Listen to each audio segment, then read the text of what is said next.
The global debt system didn't appear by accident. It was engineered.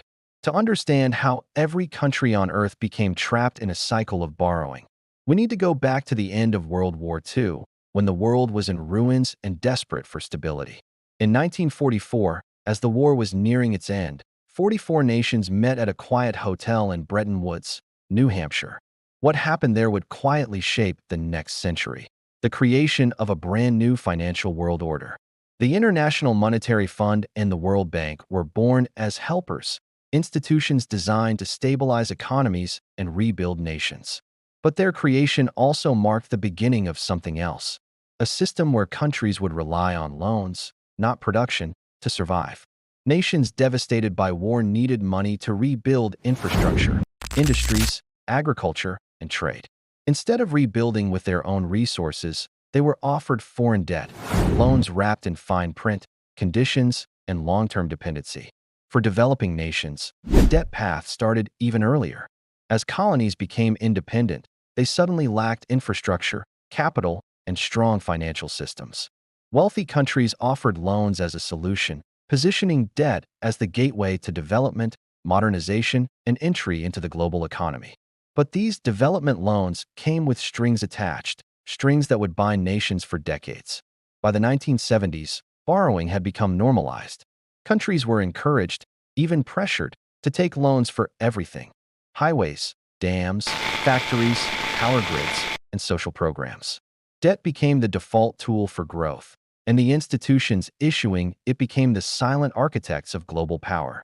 What began as a rescue plan slowly transformed into a machine that ensured every nation stayed plugged into the same financial system, where borrowing was not an option, but a requirement for survival. This was the birth of the global debt trap, and no country ever escaped it. At first glance, national debt looks simple. A country borrows money, invests it, grows its economy, and repays what it owes. But in reality, the global debt system is designed so that no country can ever truly pay it back. The numbers alone make this clear.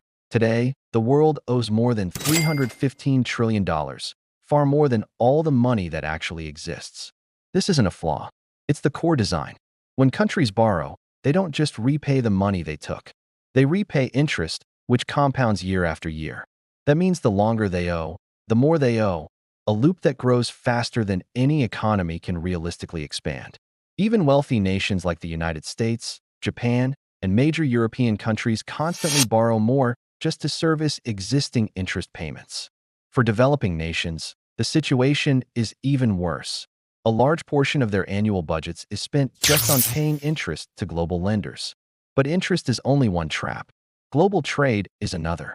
Most countries don't earn enough foreign currency to repay external debts, so they must borrow new loans just to pay old ones. This is called the debt rollover, a process where debt never disappears. It only gets recycled, extended, and expanded. Some nations have been rolling over the same debt for 30, 40, even 50 years. Add to this the fact that many countries borrow in a currency they don't control, usually the US dollar. They can't print dollars. They can only earn or borrow them. When the dollar strengthens, their debt automatically gets larger. It's a rigged system where the rules ensure permanent dependency. So countries don't escape debt. They manage it. They negotiate it.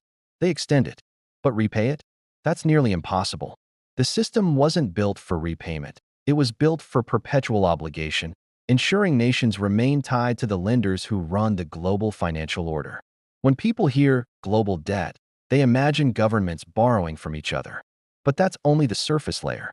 Beneath it lies a hidden network of institutions, families, and financial entities that quietly shape the world's economic destiny.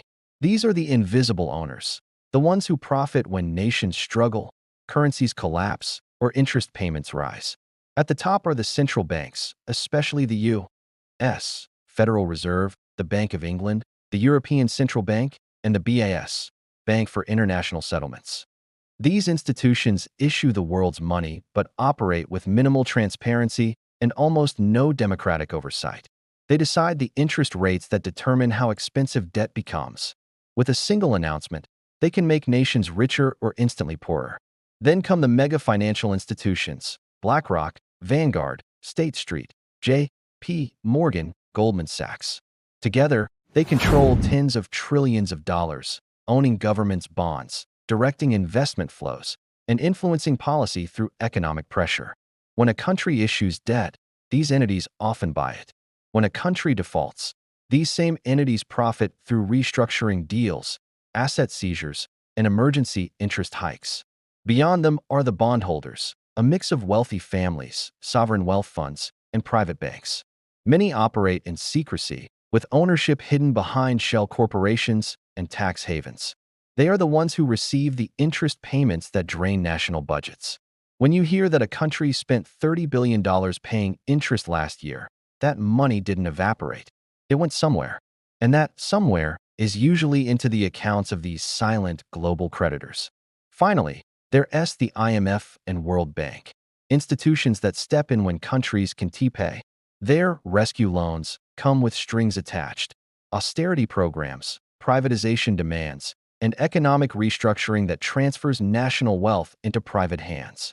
In short, global debt is not just a number. It's a power structure, and the people who own the world's debt effectively control the world's governments. On paper, national debt looks simple. Governments borrow money and repay it over time.